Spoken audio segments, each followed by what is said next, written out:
Encounter కారణం అనేది ఉందో పట్టణాల్లో ఉన్న కొంతమంది మాట్లాడొచ్చు, లేదా మావోయిస్ట్ అభిమానులు మాట్లాడొచ్చు, అలా తప్పులు ఉండొచ్చు పోండొచ్చు.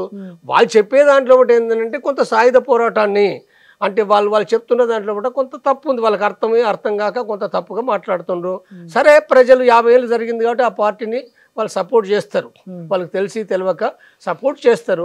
సాయుధ పోరాటాన్ని పార్టీని సపోర్ట్ చేసడం తప్పని నేను అంటలేను, కానీ సాయుధ పోరాటం అనేది అవుతుందో ఆల్రెడీ అనేక మంది వాళ్ళు బయటకు వస్తుండ్రు, వాళ్ళే చెప్తున్నప్పుడు సాయుధ పోరాటం అని చెప్పి మీటింగ్లు పెట్టి చెప్పడంలో కూడా వాళ్ళకి కొన్ని తప్పులు ఉన్నాయి. నిజమే, వాళ్ళ తప్పులు అనేది ఉందో వాళ్ళే సాయుధ పోరాటం అంటే ఏమొస్తుంది, సమాజంలో కూడా వీళ్ళు చెయ్యరు.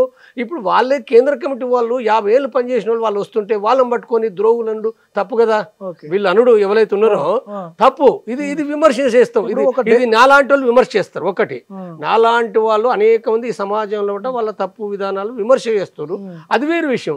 కానీ బీజేపీ బండి సంజయ్ మాట్లాడు వాళ్ళని అర్బన్ నక్సల్స్ అని చెప్పి మాట్లాడితే, ఎవరు మాట్లాడితే వాళ్ళని ఏంటంటే అర్బన్ నక్సల్స్ అని చెప్పి బెదిరించడం, అంటే అది ఒక టెర్రర్ చేయడం కదా, టెర్రర్ చేయకూడదు కదా.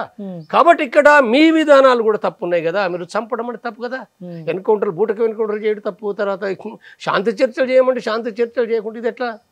కాబట్టి శాంతి చర్చలు అనేవి ఇప్పటికి నేను మళ్ళీ చెప్తున్నా, ఇప్పుడు ఎంఎంసీ పేరుతోటి వాళ్ళు ఇచ్చిన ప్రకటన ఏదైతుందో అది దేశవ్యాప్తంగా ఒక సంచలన చర్చగా